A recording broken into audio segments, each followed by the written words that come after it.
방송에서 제공하는 투자 정보는 투자 판단에 대한 조언입니다. 방송에서 제공하는 주식의 가치, 가격 상승 및 가격 하락에 대해서는 방송사에서 보장하지 않습니다.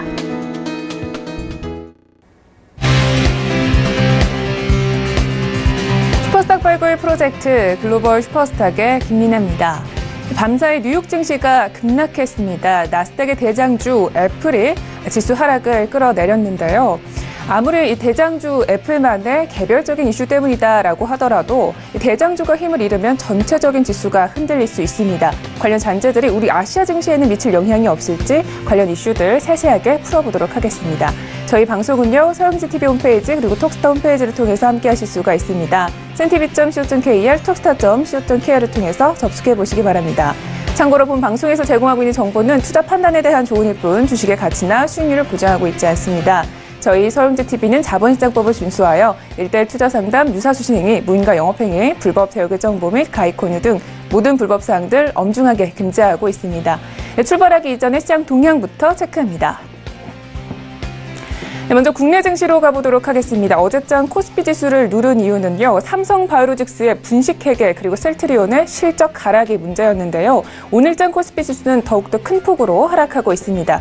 현재는 2% 넘게 하락하면서 2037포인트 지나가고 있습니다. 수급 동향도 함께 체크해 보도록 하겠습니다. 오늘장 코스피에서는요, 기관과 외국인이 모두 동반 매도 중입니다. 개인만 나홀로 800억 원대 매수 중입니다. 코스닥 지수도 함께 체크해 보도록 하겠습니다. 역시 함께 하락을 끌어가고 있는데요. 2.36%대 하락하면서 650선까지 내려왔습니다. 654포인트 지나가고 있고요. 수급 동향도 함께 체크해 보도록 하겠습니다. 오늘장 코스닥에서는요, 기관만 나홀로 팔자세입니다. 400억 원 넘는 팔자세가 나오고 있는데요. 이 부분은 10거래일 연속제 지금 현재 팔고 있습니다. 우리 증시는요, 뉴욕 증시의 영향을 계속적으로 지켜보셔야겠습니다. 이어서 해외선물 지수 흐름 따라가 보겠습니다. 먼저 나스닥 지수입니다. 현재 나스닥 지수는 0.35%대 하락하고 있습니다. 6,811포인트까지 내려왔습니다. S&P 500 지수도 함께 체크해 보겠습니다. 0.21%대 하락하고 있는데요. 2,722포인트 지나갑니다. 이어서 달러 인덱스입니다. 페드의 점진적 금리 인상 의지가 전반적으로 달러화 강세로 계속 이끌고 있습니다. 현재는 0.06%대 소폭 오르고 있는데요. 97포인트 지나가고 있습니다. 네, 이어서 국제 금시세 보겠습니다. 골드는 상승 추세로 돌아서지 못하고 다시 1,200달러 초반대까지 내려왔습니다. 현재는 보합권에 머물고 있고요. 1,203달러에서 거래 중입니다. 마지막으로 크루드 오일입니다. 오펙과 러시아 등의 원유 감산 계획에 트럼프 대통령의 반대에 부딪혔습니다. 때문에 60달러 선마저 깨고 내려왔는데요. 현재는 1%대 내리면서 59달러에서 거래 중입니다. 이어서 중국 시장으로 가보도록 하겠습니다. 어제장 상해종합지수는요, 5거래일 만에 반등에 성공했습니다. 1.22%대 상승했고요. 2,630포인트에서 마쳤습니다. 항생지수도 역시 강보합으로 마쳤습니다. 0.112%대 상승했고요. 25,633포인트에서 마쳤습니다. 이어서 9시 기준으로 암호화폐 시세 확인하겠습니다.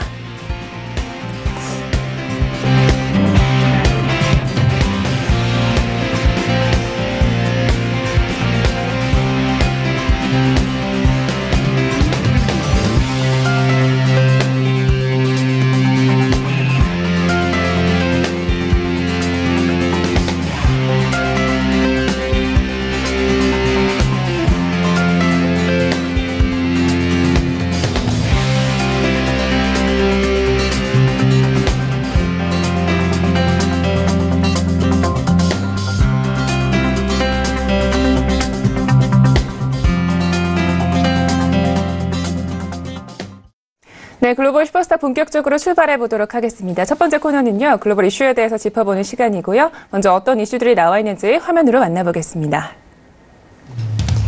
첫 번째 글로벌 이슈입니다. 12월 미국 기준금리의 인상이 기정사실화되고 있는 가운데 연준의 금리 인상 중단 시기를 두고 의견이 엇갈리고 있습니다. 관련 소식과 더불어 달러 움직임까지 알아보는 시간을 마련했습니다. 두 번째 글로벌 이슈입니다. 연일 하락을 면치 못하던 국제유가가 사우디아라비아의 원유 감상 발표에 반등했습니다. 잠시 후에 이슈에 따른 향후 유가 움직임에 대해서 자세히 알아보도록 하겠습니다. 네, 오늘의 글로벌 이슈에 대해서 조금 더 자세하게 이야기를 나눠보도록 하겠습니다. 오늘은요, 양세동 멘토님과 함께합니다. 네, 멘토님 안녕하세요. 네, 안녕하세요. 네, 반갑습니다. 자, 첫 번째 이슈부터 알아보도록 하겠습니다. 연준이 사실 2020년까지 인상을 계속하겠다 이런 방침을 밝혀왔는데 최근에는 내년에 인상을 멈춰야 된다 이런 목소리들이 나오고 있습니다. 향후 좀 금리 인상에 대한 방향 어떻게 보시는지요? 네, 일단 연준의 향후 금리를 2020년 이전까지 맞출 수 있다는 내용이 나오고 있는 건 사실입니다. 근데 최근 미국 경제가 호조를 보이고 실업률이 지금 반세기 만에 최저치를 유지하고 있어서 중요한 거는 12월에 있을 금리 인상 부분이 지금 이제 거의 확정적이다. 이거를 조금 염두를 하셔야 된다는 거고, 연준이 당초 중립금리 3% 내외로 예상하고 있었지만 지금 문제는 3.5%까지 금리 인상 올리면 경기가 크게 식을 수 있다는 불안감이 가장 크다는 부분. 그리고 향후 3% 달성은 앞으로 큰 문제가 없을 것으로 보이고 중립금리 목표치를 3%로 열어두고 판단하시는 게 미국 금리가 이에 맞춰서 다가갈 수 있다는 거 확인해야 된다는 부분. 그리고 마지막으로 현재 금리가 2.25%니 세 차례 이상은 금리가 가능하다는 부분. 이렇게 가능성을 열어두시고 일단 판단하는 것이 좋다고 생각합니다. 네. 사실 이렇게 금리가 오르게 되면 달러도 계속적으로 강세로 이어가잖아요. 최근에 달러 강세 언제까지 이어질 수 있다고 보시나요? 자, 일단은 여러분들 지금 차트를 보시면은 이번 FOMC 회의가 좀 중요했어요, 사실. 왜냐면은 향후 이제 2019년도의 스탠스에 대한 금리 인상에 대한 좀 변화를 나타내지 않을까 하는 다수의 투자자 의견이 있었지만은 뭐 파월 입장은 또 다시 한번 금리를 인상하겠다 이 주의가 강했고, 자, 이거 보면 추세 지지 넘어가고 나서 이제 지난주 이제 새벽 4시였죠, 9일. FOMC 성명서가 발표되고 나서 우리 앞으로 12월에도 금리 올릴 거고 계속적으로 금리 인상 유지할 거야. 우리 물가 안정적이야. 달성했어. 이런 얘기가 나오자마자 달러 강세가 추가적으로 이어지고 있어요. 그러면은 여기서 한 번 더 추세가 이제 나올 수 있는데 수혜량이 지금 너무 가파른 국면이 있어요. 여러분들 보시면 아시지만 이런 일목균형표 상황 자체가 다시 한번 재차 이루어질 가능성이 굉장히 열리는 구간입니다. 그렇기 때문에 지금 잡기보다는 어떤 기준 지지에 부딪혔을 때 유로 매도적 접근하는 게 낫다고 보고 있어요. 오늘 날이 아니더라도 저는 개인적으로 96.650에 조금 위치를 한다면은 그때 한 번 더 유로 매도를 보는 게 좀 더 이상적이라고 보고 있고 달러 강세를 추가적으로 봐야 되는 시기다. 이렇게는 판단하고 있습니다. 이상입니다. 네, 알겠습니다. 추가적인 달러 인상이 가능하다. 이렇게 말씀해 주셨습니다. 자, 첫 번째 이슈는 여기까지 알아보고요. 다음 이슈도 함께 이야기를 나눠보도록 하겠습니다. 유가의 하락세가 거의 지금 11거래일 연속으로 하락을 하고 있습니다. 아무래도 계속적인 하락세가 이어지고 있는데 다만 현재 유가가 좀 반등을 시도하고 있는 부분도 보입니다. 아무래도 사우디 감산에 대한 이야기가 있기 때문이지 않을까 보고 있는데요. 관련 이슈가 좀 어떤 영향을 미치게 될까요? 네. 이제 국제 유가에 대한 하락세가 사실상 이제 어떻게 보면 예견이 됐었죠. 제가 자주 언급을 드렸지만은 그 이란 제재라는 시황 자체는 그 일정이 예정이 돼 있는 시황이었습니다. 그래가지고 몇 개월 전부터 언급한 바 사항이었고, 이는 어떻게 보면은 지난주 월요일이죠. 제재하는 날짜가 지난주 월요일로 잡혔었는데 이 전에 시장 가격이 이미 반영돼 있을 가능성이 굉장히 크다. 그러면 오히려 이란 제재라는 거는 공급량 감소에 대한 시황이지만은 오히려 매도세에 나올 반대 포지션으로 매도세가 나올 가능성이 굉장히 크다. 이렇게 언급을 드렸어요. 그리고 이게 이제 제재를 한 다음에 지속적으로 이루어지는 부분이고, 이런 상황에서 지금 이제 사우디에 대한 감산 계획이 조금 나오고 있는 부분입니다. 자, 어제 전에 이제 차트에서 조금 보면은 어제도 매도세였어요. 59달러 이런 식으로 좀 오고 있었는데, 중요한 거는 이 인근 지지대가 있다는 거예요. 이제 연결 차트상 이 인근에서 지지가 한 차례 머물러 있다는 거. 그러면은, 자, 잠시만요. 자, 이 인근에서 지지를 한 차례 받을 수 있을 가능성이 굉장히 열리는 구간이 있고, 58달러 인근 내외에서, 초반 내외에서 지지를 받고 조정 국면에 들어갈 가능성이 굉장히 커요. 그리고 나서 60분 봉상에서 제일 중요한 61달러에 대한 갱신이 이루어지면은 조정이 확실히 들어가겠다 이렇게 판단하고 그때부터 매수를 놓으셔도 나쁘지 않다고 보고 있습니다. 지금 나오시는 뉴스 자체에 대한 사우디 감사는요, 조정을 들어갈 만한 시황이 될 가능성이 굉장히 열려요. 그리고 최근 관련해갖고 이제 감산 얘기가 지속적으로 나올 텐데, 이제는 매수를 한 차례 볼 수 있을 타이밍이 나올 것이다. 이렇게 좀 내다보고 있습니다. 이상입니다.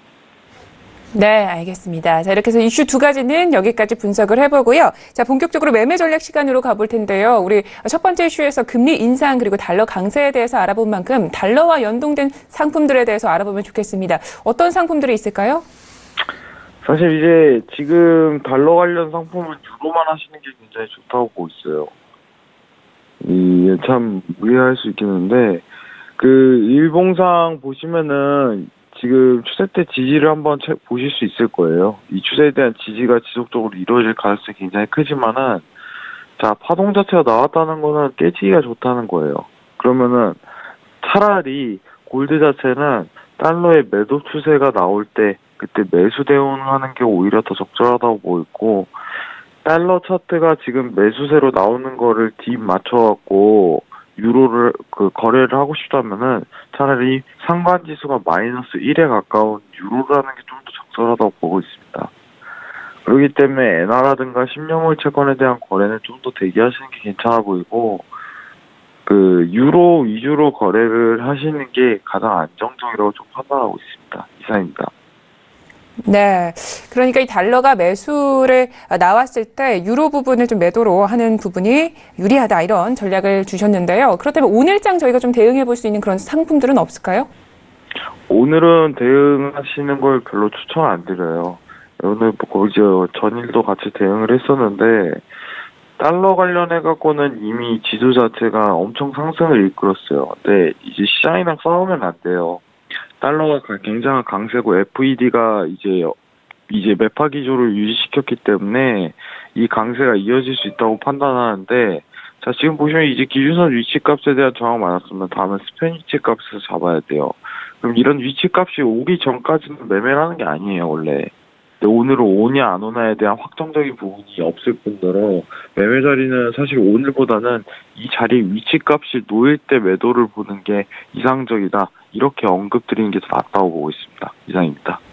네, 알겠습니다. 자, 그렇다면 이 지수 선물에 대해서 좀 보고 싶은데요. 아무래도 현물 지수가 어제 밤 사이에 정말 많이 떨어졌습니다. 이 다우 산업은 현재 2% 넘게 하락을 했고요. 나스닥 역시 2.78%대 하락하면서 마감이 됐는데요. 이 선물장은 좀 어떻게 보시나요?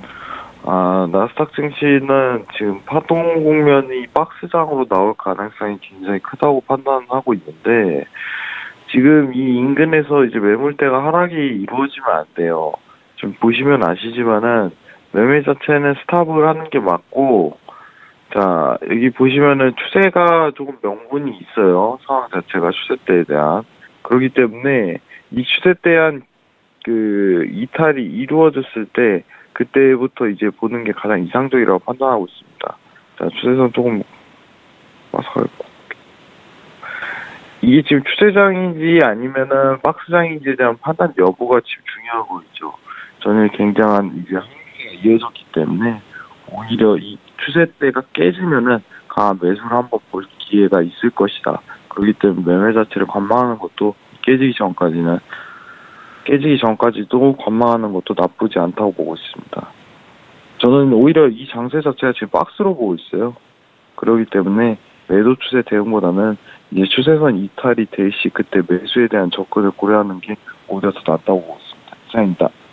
네, 알겠습니다. 지속적인 하락이다라고 보다는 박스권 장세다 이런 부분을 짚어주셨습니다. 자, 이렇게 해서 글로벌 이슈 가이드는 여기까지 이야기를 들어보도록 하겠습니다. 멘토님 오늘도 말씀 고맙습니다. 네, 감사합니다.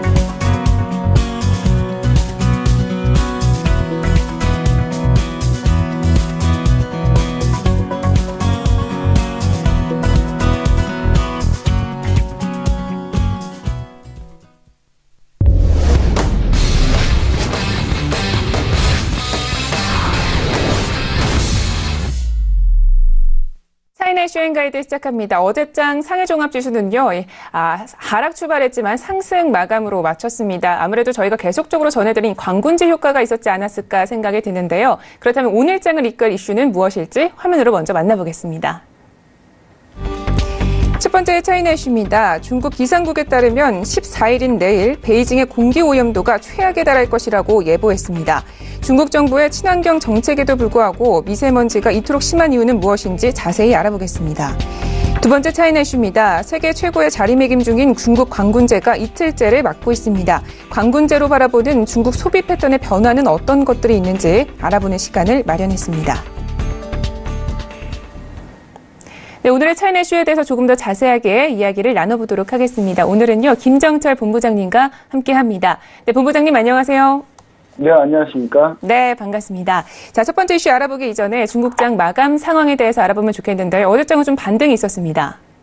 네, 어제 좀 반등이 있었는데, 일단, 제가 봤을 때는 이 반등이 좀 독이 됐다, 이렇게 얘기를 좀 해야 될 것 같네요. 그러니까, 이 반등 자체가, 반등은 좋았습니다. 반등은 좋았는데, 이 반등이 이제 약간 광군제 이슈와, 그 다음에 이제 우리가 원래 가지고 있는 미중 무역전쟁에 관련해서 상당히 안 좋았던 이슈도 잠깐 있게 만드는 그냥 그런 반등이었다.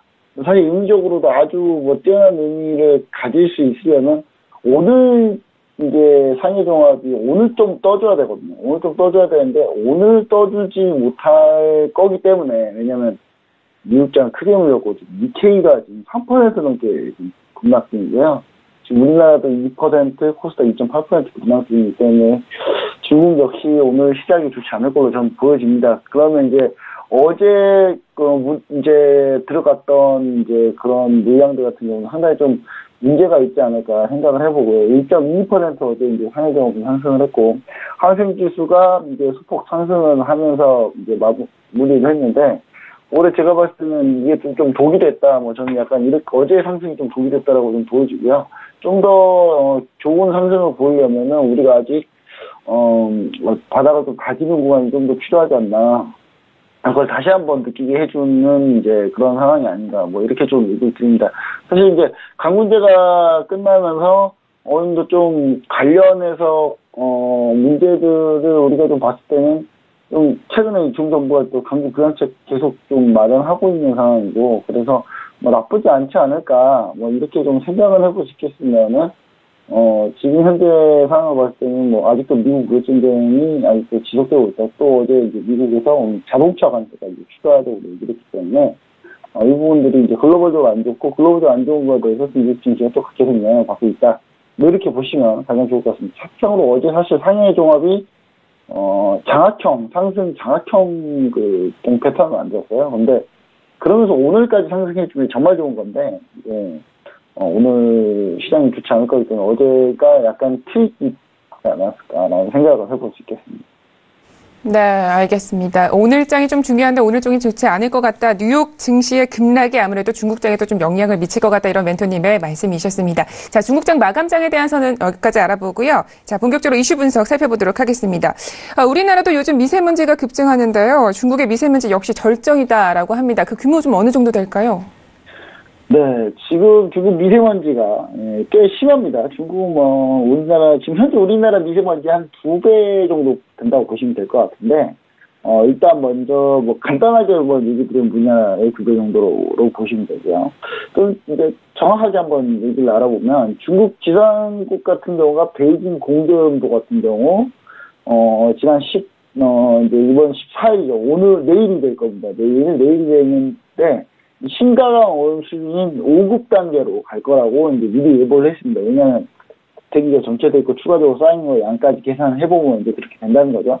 공기질 5급이면 PM 2.5 이하 초미세먼지 농도가 약 200을 초과하고요. 300 이하인 구간입니다. 그러니까 이 구간은 우리가 간 적이 없는데 일단 우리만 그냥 얘기를 드리자면 우리는 약 한 40에서 80 정도거든요. 그러니까 이게 얼마나 어마어마한 양인지는 좀 아실 겁니다. 우리나라 한 2배 이상인 거죠. 그리고 베이징 기상국이 이제 세계기후등급 6등급으로 분류했는데 5등급은 이제 최악인 6등급 바로 미칩니다. 그래서 최악인 6등급 아니지만 그래도 거의 최악 비슷하게 지금 가고 있다. 그리고 베이징을 비롯해서 텐진, 허베이성을 비롯해서 여기가 그 대기업 주범이거든요. 베이징, 텐진, 허베이성 이쪽이 거의 대부분을 차지하고 있어요. 모든 그 중국의 그 대기업, 나쁜 대기업들은. 이 포함한 이제 진균지 지역의 중남부에서 13일, 14일날 이제 약 4급에서 5급 오염이 예상되고 있습니다. 우리나라도 영향을 받는다면 한 14, 15, 16일 정도 되겠네요. 우리나라도 16일까지는, 그 미세먼지 어마어마할 것 같습니다. 일단, 뭐 그 정도로 예상해 볼 수 있겠죠. 그리고 이번 주가 이제 최악일지는 아직은 예측이 불가하다. 그거는 뭐냐, 왜 그러냐면 중국이 이제 본격적으로 난방을 하기 시작했어요. 난방을 하기 시작했는데 중국은 또 이제 석탄을 쓰는데 그 석탄 중에 우리나라 연탄은 그렇게 많이 내용이 안 나와요. 그렇게 많이 나오는 편은 아닙니다. 근데 중국은 이제 갈탄이라 그래가지고 그걸 이제 그냥 우리는 구멍 뻑뻑뻑 뚫려가지고 그 연탄을 이렇게 쓰잖아요. 그리고 딱 이제 돼 있고 잘 화로도. 중국 같은 경우는 그냥 불에다가 그냥 갈탄 집어 던져서 이렇게 불 피우고 그러거든요.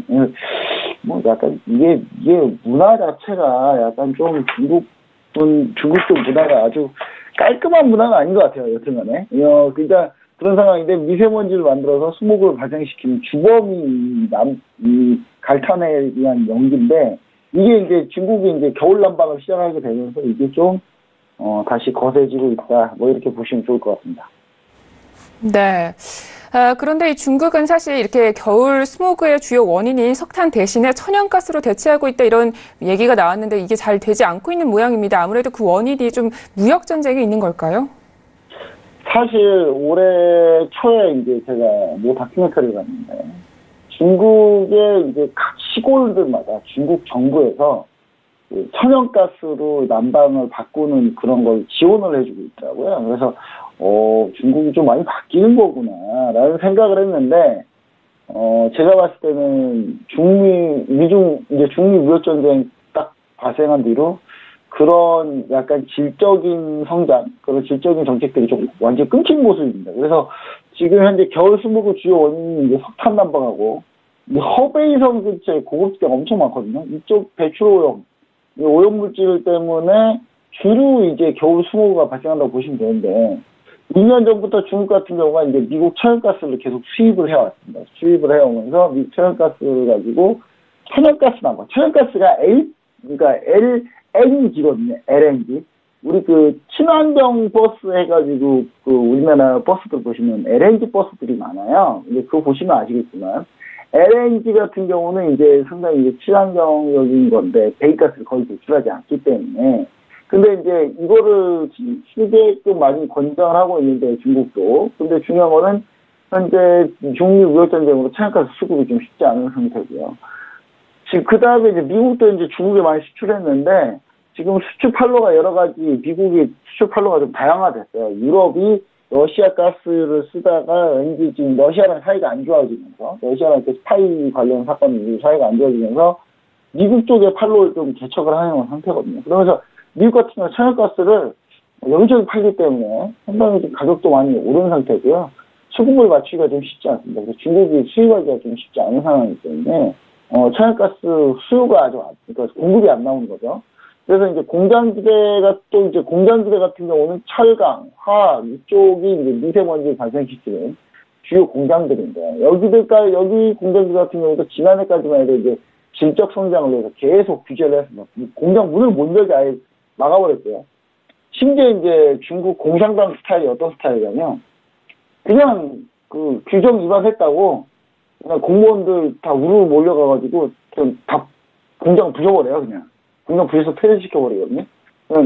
뭐 제가 봤을 때는 약간 공산당 스타일이긴 한데 이런 게 그러니까 이렇게까지 강력하게 시진핑 주석이 진행을 했는데 중요한 거는 이거를 결국은 이어가지 못하고 있다. 그래서 지금 올해 중미 무역 전쟁 때문에 다시 이제 질적 성장의 적극적인 규제보다는 다시 양적 성장, 공급 과잉을 이제 축소시키는 전략에서 다시 양적 성장으로 방향을 전환한 상태입니다. 그래서 이 부분들이 이제 조금씩 이제 문제가 되고 있지 않나 이렇게 생각을 하고요. 그리고 시진핑 주석 같은 경우는 집권 2기에 대규모 프로젝트 신현신구라는 신도시 프로젝트를 지금 진행하고 있거든요.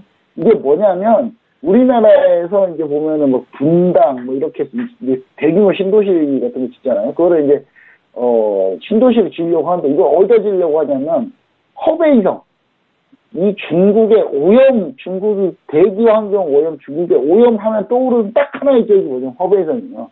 이 허베이성에다가 신화신구를 만들려고 하거든요. 이거를 이제 친환경 계획도시를 만들려고 지금 시진핑 집권 이게 가장 역점 사업인데, 지난번 글로벌 슈퍼스타 올해 초에 이거 글로벌 슈퍼스타 맨 처음 시작했을 때 이 신화신구에 대해서 소개를 많이 해드렸는데, 어마어마한 몇백조의 돈이 들어갑니다. 이 도시를 건설할 때. 근데 이 도시 건설 프로젝트도 사실상 거의 중단 상태입니다. 이제 거의 진척은 조금씩 되고 있는데 뭐 속도가 안 나고 있고요. 그러면서 제가 봤을 때는 이런 부분들, 친환경적인 무슨 이제 진행하는 방식들이 조금씩 제동이 걸리고 있다. 이렇게 보시면 좋을 것 같습니다. 네, 알겠습니다. 첫 번째 이슈는 여기까지 분석을 들어보도록 하겠습니다. 자, 계속해서 두 번째 이슈도 함께 이야기를 나눠볼 텐데요. 세계 최대 소비 축제로 지금 자리매김하고 있는 관군제가 이제 2일째 됐습니다. 그러면서 각종 데이터들이 발표가 되고 있는데요. 이 데이터들이 앞으로 소비 패턴을 좀 좌우할 수 있을 거다라고 생각을 합니다. 아무래도 그래서 저희가 소비 패턴에 대한 부분들 자세히 보면 좋겠는데요. 어제도 저희 관군제에 대한 이야기를 같이 나눴는데 이미 집계된 데이터들이 좀 완벽하게 발표가 됐을까요? 네, 이제 어제 제가 소개드릴 때는 이제 좀 집계 중이었고요. 물론, 자정은 끝났습니다. 자정 끝났는데 뭐 집계가 뭐 그렇게 빨리빨리 돼서 나오는 건 아니거든요. 근데 오늘 이제 이제 어느 정도 이제 하루가 24시간 더 추가적으로 더 지났기 때문에 관련 데이터들이 나오고 있는데, 어제 이제 제가 얘기 드린 게 2220억 위안 매출을 예상을 했지 않습니까, 우리가? 근데, 2220억 위안까지는 가진 않았어요. 2135억 위안. 우리나라 또 약 34조 7322억. 네, 단 하루 매출액이 이 정도예요. 예. 이걸 약간 미달한 상황이 저희 예상을 좀 살짝 미달했죠. 뭐 그렇다고 해서 뭐 나쁜 결과는 아닙니다. 왜냐? 10년 전 첫 해 관군제 때는 5천만 위안이었고요. 이 거래 규모가. 그거에 비해서 지금 비교를 해보면 약 4,270배를 증가했습니다. 어마어마한 증가량이죠. 10년 만에 4,270배나 증가를 했습니다. 거래 규모가. 그리고 지난해는 약 1,682억 위안. 1,682억 위안이었거든요. 근데 이제 올해는 2,135억 위안이니까 상당히 많이 증가를 한 거죠. 그리고 하루 주문 처리, 하루 온라인 관련, 오프라인 관련해서 총 주문 처리 건수가 10억 4,200만 건. 중국 전 인구가 물건 하나씩 산 거네요, 거의. 거의 하나씩 산 건데, 제가 볼 때 노약자, 아주 어린 아이들 제외하고는 다 중국 인구에 한 건씩 주문한 거예요, 한마디로. 작년에 8억 1,200만 건보다도 약 28% 증가를 했고요. 더 놀라운 것은 이제 진둥하고 수닝은 제외된 기록입니다. 이건 이제 알리바바만 집계한 기록이거든요. 진둥하고 수닝을 추가해버리면 3천억 위안 나오지 않냐. 뭐 이런 얘기가 지금 나옵니다. 그래서, 제가 봤을 때는 이게 미국 블랙 프라이데이보다 확연하게 이제 규모는 따라잡았고요. 그러면서 규모는 이미 앞질러서 쭉 치고 나가고 있고 확연하게 좀 앞서가고 있어서 전 세계 가장 큰 소비 축제가 아닌가. 이제 곧 미국 블랙 프라이데이도 이제 11월 말에 이제 벌어지죠. 근데 이제 약간 좀 양상은 다릅니다. 미국은 이제 약간 블랙 프라이데이는 오프라인에서 좀 많이 하고요.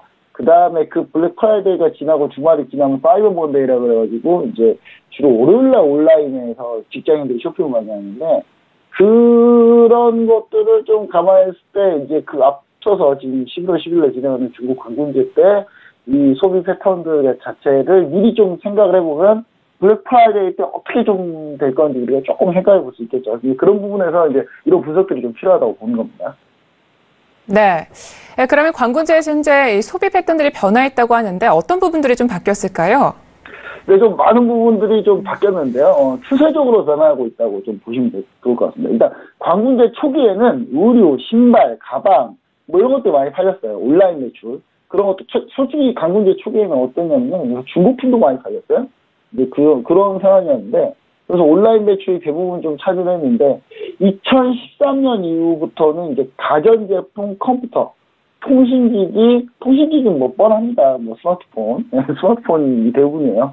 그리고 홈 인테리어 가구, 그러니까 홈 인테리어 주방 가구, 뭐 소파, 뭐 이런 거 지금 다 팔아요. 지금 우리나라 홈쇼핑에서 파는 것들 있잖아요. 거의 대부분 팔린다고 보시면 됩니다. 중국에서도.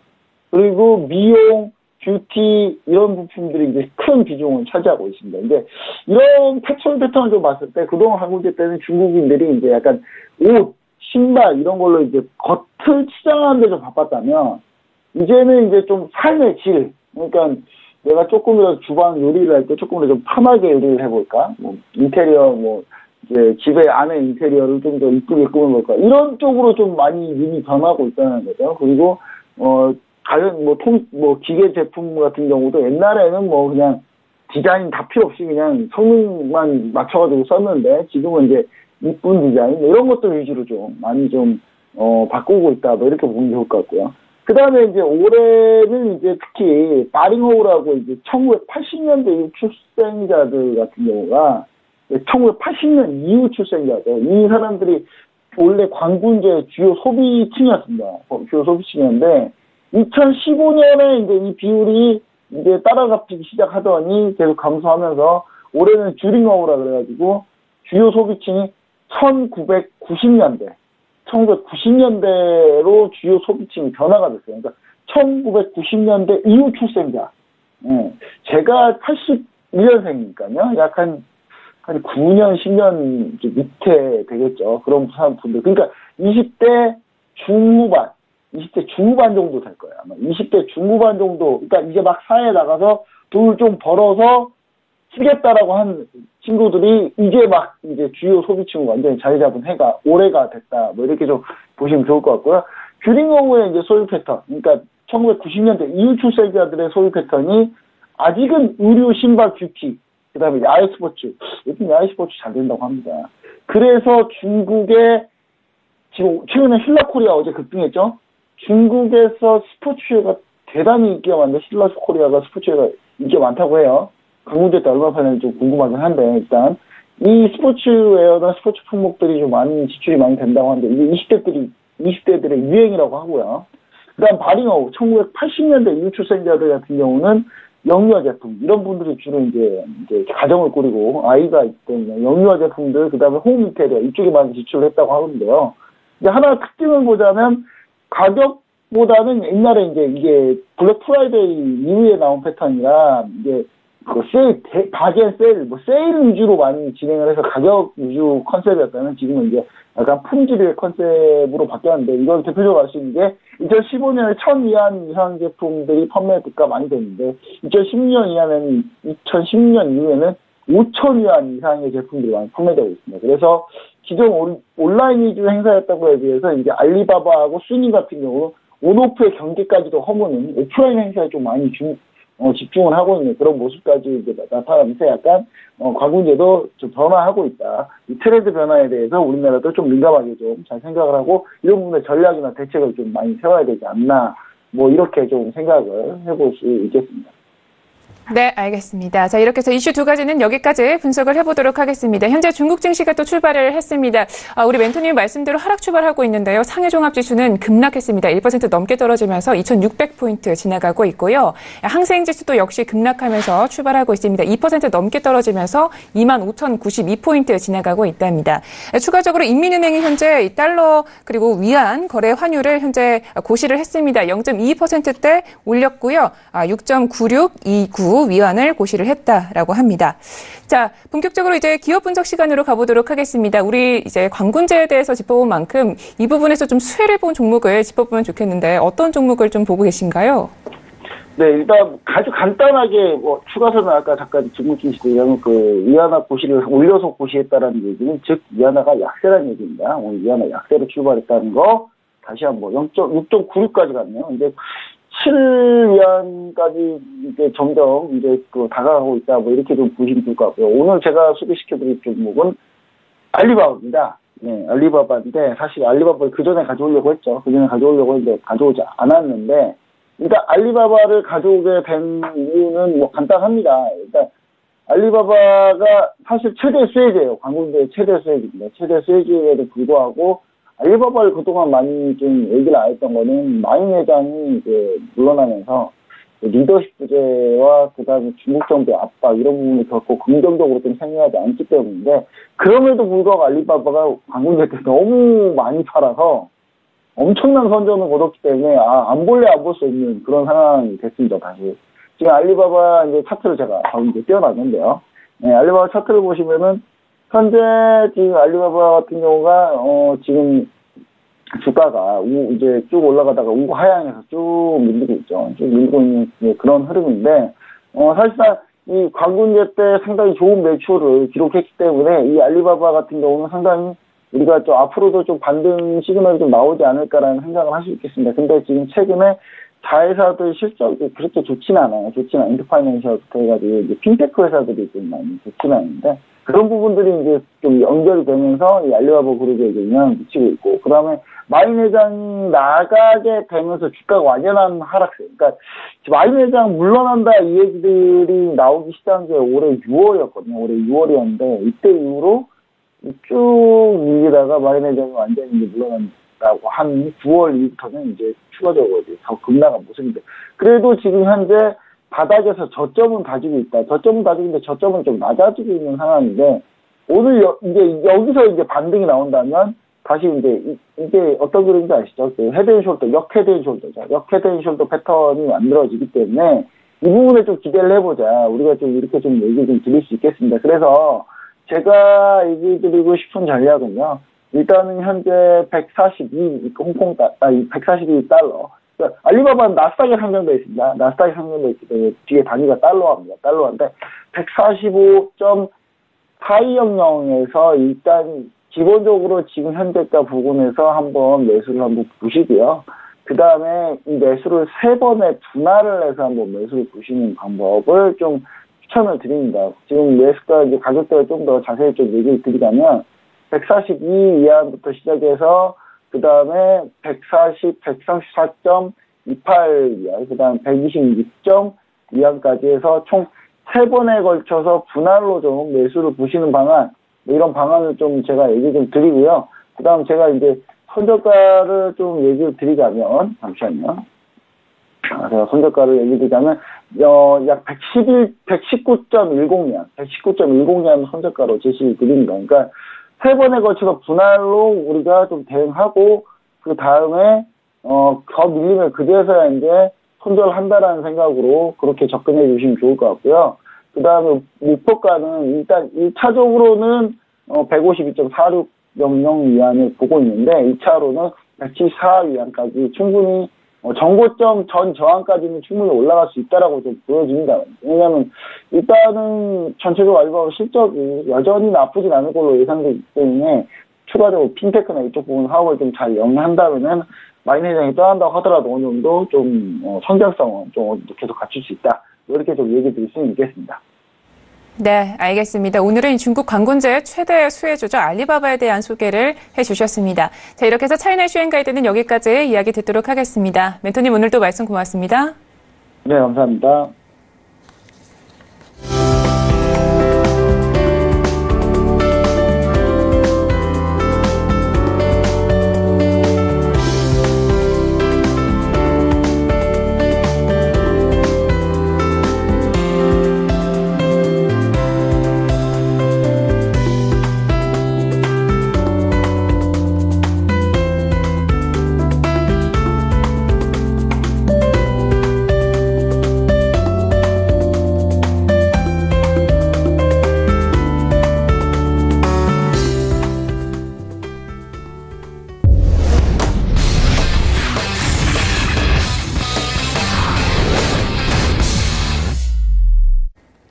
코인 이슈 앤 가이드 시작합니다. 국내 시장과 세계 시장은 코인을 다르게 활용하고 있는 것 같습니다. 재미있는 소식이 하나 올라왔는데요. 미국의 한 박물관은 오늘 13일부터 비트코인 결제를 허용했다고 합니다. 하지만 국내 시장은 현재 좀 상황이 다른 것 같은데요. 어떤 시장의 이슈들이 나와 있는지 화면으로 먼저 보시겠습니다. 첫 번째 코인 이슈입니다. 지난 5월 대법원의 비트코인 몰수 판결 이후 6개월이 지났지만 처리에 대한 문제는 여전히 골칫거리로 남아있는데요. 몰수된 비트코인은 왜 아직도 처리되지 못하고 있는 걸까요? 자세한 소식 준비했습니다. 두 번째 코인 이슈에서는요, 오는 15일 하드포크를 앞둔 비트코인 캐시가 내홍의 몸살을 앓고 있습니다. 하드포크 전 기술적 문제를 두고 두 진영이 맞붙은 건데요. 관련 소식 두 번째 코인 이슈에서 자세히 알아보겠습니다. 네, 본격적으로 코인 이슈 가이드 시작을 해보도록 하겠습니다. 오늘은요, 서른지 멘토님과 함께합니다. 멘토님 안녕하세요. 네, 안녕하세요. 네, 반갑습니다. 자, 첫 번째 이슈부터 알아보도록 하겠습니다. 일단 이 국가에 몰수된 비트코인은 현재 좀 어떤 상황인가요? 네, 일단 국고에 들어온 암호화폐에 먼지가 쌓이고 있는 상태입니다. 지난 5월 말에 이제 대법원이 처음으로 비트코인 몰수 판결을 내리면서 드디어 암호화폐가 법 테두리 안에 들어오나 했지만 검찰은 암호화폐 처분과 관련한 어떠한 조치도 취하지 않고 있습니다. 이는 범정부 차원에서 암호화폐의 법적 정의조차 정하지 않은 상황에서 섣불리 움직였을 때 시장에 미칠 영향을 우려한 것으로 보이는데요. 검찰의 암호화폐 처분은 정부는 물론 관련 업계에서도 촉각을 세울 만큼 예민한 문제입니다. 일부 업계 관계자들이 거래소를 통한 처분 가능성을 조심스럽게 제기하는 가운데 법조계는 명확한 규제가 만들어질 때까지 몰수된 비트코인은 검찰청에 잠들어 있을 가능성이 높다고 보고 있습니다. 지난 6일 한국자산관리공사 즉 캠코 측에 문의한 결과 검찰 측은 보유 중인 암호화폐를 아직 처분하지 않은 상태라고 합니다. 몰수물의 성격에 따라 처분 기간이 다르긴 하지만 통상적으로 몰수 집행 후 이제 3개월 전후로 이루어지는 일반 처분 절차와는 달리 좀 사뭇 다른 그런 모습을 보이고 있습니다. 작물 공매 처분은 주로 캠코의 자산 처분 시스템인 온비드를 통해 이루어집니다. 온비드 외에서는 이제 실물 외에도 주식이나 채권 등의 유가증권을 공매할 수 있습니다. 따라서 온비드를 통한 비트코인 공매도 원칙적으로는 가능한 상태입니다. 하지만 비트코인의 변동성이 시시각각 달라지는 상황에서 비트코인의 최저 이차가를 어느 수준으로 이제 설정을 할 수 있을지는 물음표인 상태입니다. 설령 최적 이찰가를 정했다 하더라도 이찰 과정 자체가 수일이 걸리기 때문에 이찰가를 정하는 명분이 없어지면서 이제 비트코인은 그야말로 꺼다 놓은 보릿자루 마냥 국고에 있는 그대로인 상태입니다. 네, 그렇다면 몰수된 비트코인이 처리가 될 수 있을 때는 좀 어떤 과정을 통해서 처리가 될까요? 네. 검찰 압수물 사무규칙에 따르면 몰수물의 이제 처분 방법은 크게 공매 처분, 폐기 처분, 국고 납입 처분, 인계 처분, 특별 처분 등으로 나뉩니다. 검압규 28조에 따르면 몰수물이 유가물일 땐 공매 처분을 실시한 후 그 대금에 대해 국고 납입 처분을 해야 합니다. 만약 몰수물이 무가물일 경우에는 검압규 29조에 따라 폐기 처분하게 될 수 있습니다. 몰수물이 환가대금이나 통화, 유가증권 또는 외국환일 경우에는 이제 검압규 30조에 따라 공매 절차를 거치지 않은 채 국고 납입 처분을 합니다. 근데 인계 처분도 가능합니다. 만일 몰수물이 금제품이나 총기류, 문화재와 같이 공매가 부적당하다고 인정될 경우에는 관계 기관에 인계해야 되며 몰수물이 검찰 실무 자료로서 적당하다고 인정될 경우에는 대검찰청에 인계 처분을 할 수 있습니다. 인계 외의 방법으로 처분하는 방법도 있습니다. 검압규 36조에 따라 검찰은 공매 처분, 폐기 처분, 인계 처분 이외의 방법으로 이제 몰수물을 이제 또 처분을 할 수도 있습니다. 현재 암호화폐와 관련해서는 검찰청이 직접 온비드의 공매 처분을 하거나 인계 처분을 할 것이다라는 이제 추측이 주를 이루고 있습니다. 다만 대법원의 판결이 암호화폐의 법적 성격을 명확히 정리한 것은 아닌 만큼 법적 성격을 규정하는 것이 이제 우선이라는 목소리가 더 두드러지고 있습니다. 네, 그러니까 이 몰수된 비트코인의 성격을 좀 어떻게 규정할 것이냐가 가장 문제인 것 같습니다. 그렇다면 우리 멘토님은 좀 앞으로의 이 성격이 어떻게 규정이 되고 어떻게 처리될 것이다라고 보시는지요? 네. 암호화폐 업계에선 검찰이 외국환을 몰수하면 외국환 취급은행을 매각하고 대금을 국고로 환수하듯 암호화폐 거래소를 통해 몰수한 이 비트코인을 처분할 수 있지 않겠냐는 추측도 나오고 있습니다. 심지어 검찰이 보유 암호화폐 매각을 위탁하기로 했다는 거래소 이름까지 구체적으로 거론되고 있습니다. 그러나 법조계는 이에 대해 상당히 회의적인 반응입니다. 암호화폐 관련 환가 절차가 마련되지 않았을 뿐더러 제3자에게 몰수물 처분 명령을 내리는 일은 드물다는 것입니다. 암호화폐의 경우 주식과 달리 거래소마다 가격이 조금씩 다르다는 점도 거래소를 고르기 어렵게 하는 요인 중 하나죠. 국가가 암호화폐를 처분한다는 것은 제도권 내 암호화폐를 포섭한다는 시그널을 줄 수 있습니다. 때문에 공매하는 방안이 고려되고는 있으나 여러 부담 때문에 유보되고 있는 상황이죠. 게다가 개별 거래소는 인허가 받은 기관이 아니라서 위탁을 맡기기 힘들 것으로 예상을 합니다. 국가가 기존의 경매 절차를 통해 매각하는 것이 적절치 않다고 본다면은 거래소 위탁을 통한 처분 형태를 고려할 수는 있습니다. 다만 거래소에 대한 신뢰성이 떨어질 뿐 아니라 제3자에게 위탁해 처분하는 형태는 여태까지 없었기 때문에 아직은 의문점이 많습니다. 그렇기에 해외 사회를 살펴보는 게 중요합니다. 비트코인의 재산성을 인정한 대법원 선고 판결 취지에 따르면 국세징수법상의 이제 공매 처분은 가능할 것으로 보입니다. 앞으로 공매 절차에 관해 구체적인 절차를 규정하려면 해외 사례를 이제 참고를 해줘야 됩니다. 실제 해외 사례를 이제 살펴보면 한국과는 좀 사뭇 다른 분위기를 풍깁니다. 독일과 미국을 비롯한 각국 검찰은 이 몰수한 암호화폐를 즉각 매각하고 있습니다. 지난 5월 독일의 바이에른주는 검찰은 범죄자로부터 압수한 1,400만 달러, 하나로 약 150억 원의 상당의 암호화폐를 매각했습니다. 당시 검찰은 암호화폐의 가격 변동성을 우려해 긴급 매각을 진행을 했는데요. 또 다른 예로 지난 1월 미국의 연방보안관실은 민영사 소송 과정에서 몰수한 이 비트코인을 경매에 붙여 4천만 달러 이상을 확보했습니다. 지난달에는 연방보안관실의 430만 달러, 하나로 약 49억 원 규모의 비트코인 경매 계획이 언론에 보도되기로 했습니다. 암호화폐를 투기자산으로 인식하는 핀란드도 비슷한 상황입니다. 핀란드 재무부는 지난 2016년 마약 등 불법 물품을 판매하는 그 사이트에서 실크로드 단속으로 몰수한 비트코인 2,000개를 경매 처분하라고 제안을 썼고요. 호주에서도 2016년 마약 밀매 행위로 압수된 비트코인 2만여 개를 경매에 붙인 사례도 있습니다.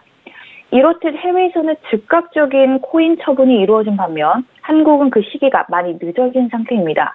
그만큼 적기에 코인을 처분하는 것이 더욱 중요해졌는데요. 적기라고 하는 것은 아무래도 코인 시장이 활성화되었을 때를 의미하는데 활성화는 국가가 코인에 대한 구체적인 입장을 내놓았을 때입니다. 한마디로 국가가 코인에 대한 입장을 명확히 밝히고 난 뒤에 그 국고에 있는 그 비트코인 처분 가능성이 크기 때문에 아직은 그 시기를 가늠하기에는 힘든 부분이 있습니다.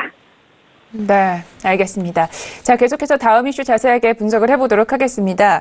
이 하드포크를 앞두고 비트코인 캐시 내에서 지금 현재 파가 2개로 갈린 것 같은데요. 각각의 입장을 먼저 들어보겠습니다.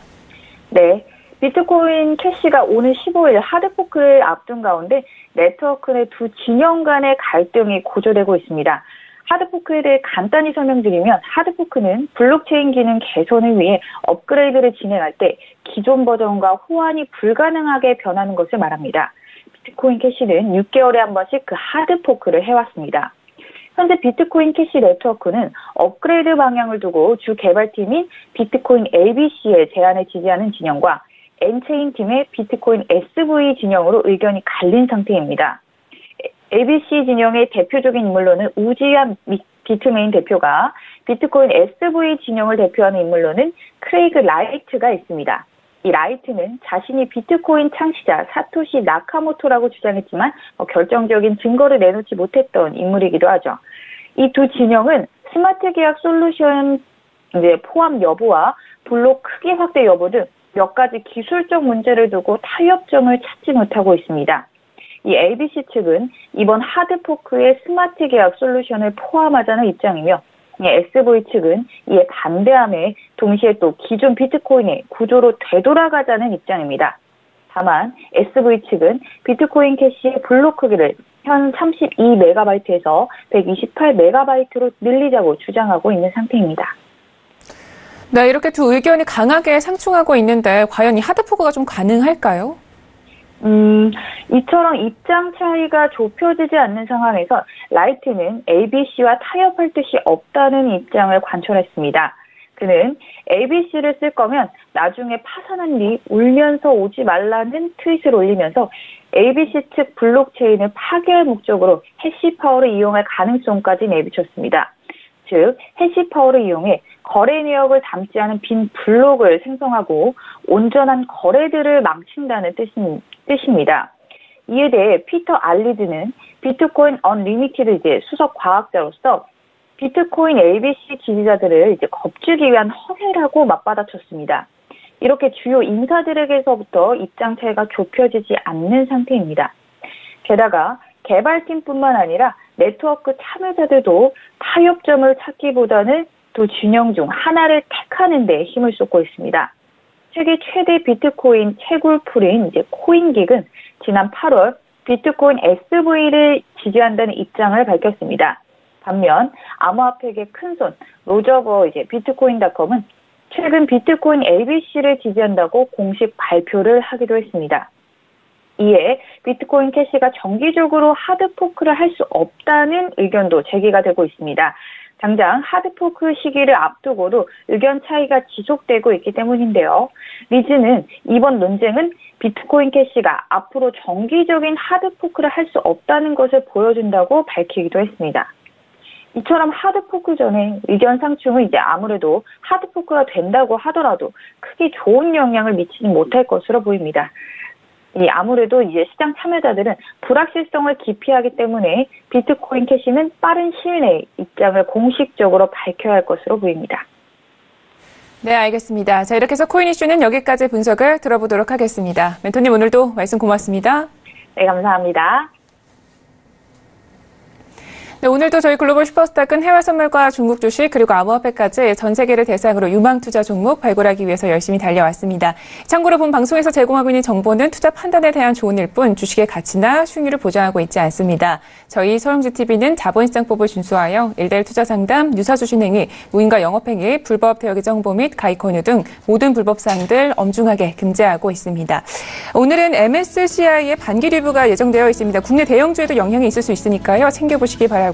현재 코스피 내에서 외인이 1,000억 원 매도하고 있는 점도 투자에 참고하시기 바랍니다. 저희는 내일 이 시간 찾아뵐게요. 함께해 주신 여러분 고맙습니다.